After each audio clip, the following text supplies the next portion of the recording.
Today I'll show you some of the best Fidget knives. I hope that you're ready because today we're going to look at the best Fidget knives from every budget brand.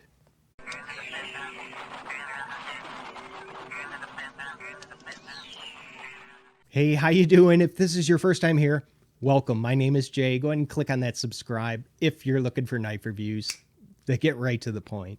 And as usual, links to buy and any coupon codes will be listed down in the description. And this video might end up being like a multi-part one because there are just so many budget brands that are out there nowadays.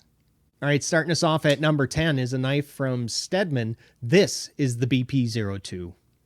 Wait till you see the action on this knife because the first time that I saw it, it blew me away. Do you see that? That's like a quarter of a shake. Is that possible?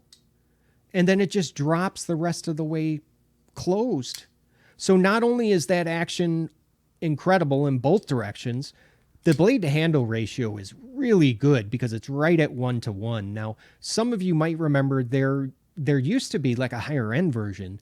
It had 204p blade steel, but I didn't end up holding on to it because oddly enough, it had a half stop.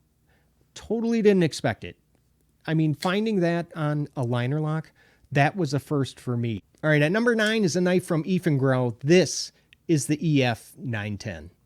If you're interested, I do have a video that it's a top 10 list on my favorite ethangrow knives. I'll go ahead and throw a link up there in the corner so you can just go ahead and click on that card. But check out that blade shape. Let's take a look at the action though.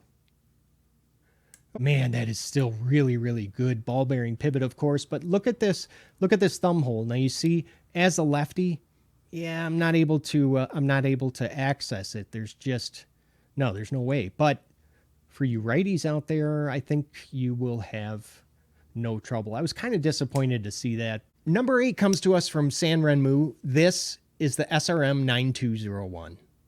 This is how you do a clip point. I love that shape. I really do. It doesn't have like that excessive trailing point. It's pretty, I'd say it's pretty tame. Let's take a look at that action though. Now, interestingly enough, this version of the axis lock, it really does feel more like a Benchmade. So if I was blindfolded and I had this and a Benchmade knife, I probably would not be able to tell the difference when operating those locks. So yeah, I guess that's a win for them. Number 7 from CJRB, this is the Rampart. Now tell me if you remember that there was a TV show, like it had to be early 80s. And I think it was called like Emergency or something like that. It was about these two paramedics that would go out and they were in constant communication with this emergency room. And if I remember correctly, I haven't seen it in a very long time, but I think like one of the handles over the radio, one of the code names, whatever, was Rampart. I think the hospital was called Rampart. I wonder if that's where this name came from. I don't know why, but this knife, it really doesn't get much attention.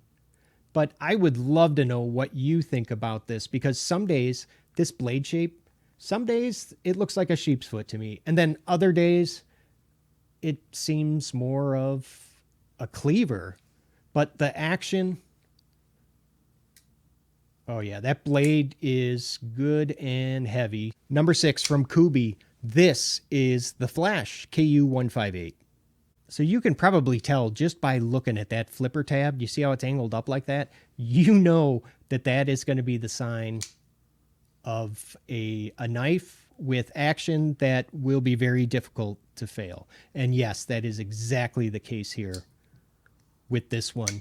And surprisingly enough, now these are all budget priced, but if you are seriously interested in one, I noticed that the least expensive is this one with the black and tan, because there's others that are like black and blue, and I think there's one that just like has the black G10 scales, but this is the least expensive out there on Amazon, and I don't know, I think it's the best looking color that it has. Hey, if you're liking the video so far, would you just let me know by giving it a thumbs up? Number 5, This is from Harns, and it's the Assassin. Okay, look, if you don't own a Harns yet, and you're really into fidget knives, well, obviously you are if you're here watching this video, but I'm telling you, this is the one to get. Check this out. Watch this. Now that is literally no shake.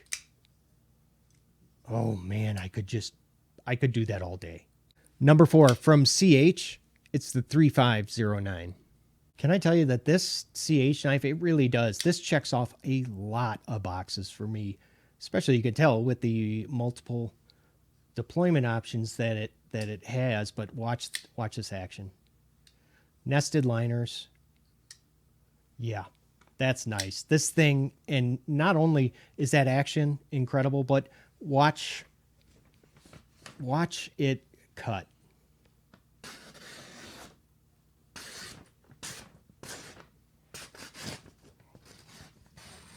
Oh, I was able to recover that one. Yeah. And guess what? That kind of slicing performance, that's with a 4mm thick blade. Can you believe that? I mean, it gets me thinking about like some of the what ifs. So like, what if this blade, let's say, what if it was like, I don't know, 3.5mm thick or 3mm thick? Or what if it had a hollow grind instead of a flat? I mean, it'd be a lightsaber. Number 3 from Savi. This is the Asticus. You know what? I forgot to do this the last video when I showed this knife. So I gotta thank my buddy Ed for pointing me in the right direction to this knife. Yeah, it's a little bit larger than what I normally carry, but I think because of the thin, like overall, it's a pretty thin handle. So it just makes it feel a lot less substantial in the pocket. Let me do the action for you though.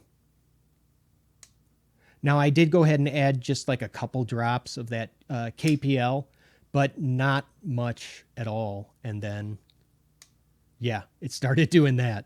Number 2 is going to be from Ganzo Firebird. This is the F761. Now, originally I was going to go ahead and put in this Ganzo, the 760, in at number 2, but you know what? I show this knife quite a bit, and you're probably getting tired of seeing it. And actually, this one really does have very comparable action, but surprisingly enough, okay, that this, well, first let me show you that action so you can see it. Yeah, that type of action, can you believe that that is just that's with bronze washers inside? Can you imagine? Just imagine if it had ball bearings like this 760. Oh, man. I do have one honorable mention, and it's going to be the small honey badger. Now, before anybody gets offended, I gotta let me explain myself of why I put this here on the honorable mention, because so honey badger, they don't have a bunch of different knives to choose from, like Kuby or Ganzo or SRM.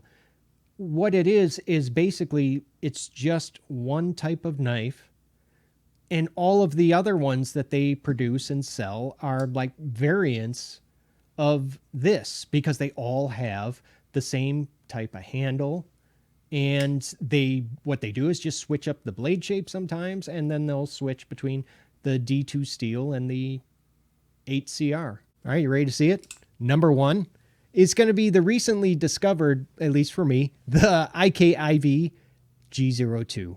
Here's another one where they did such a good job with their version of the axis lock. Are you seeing that action?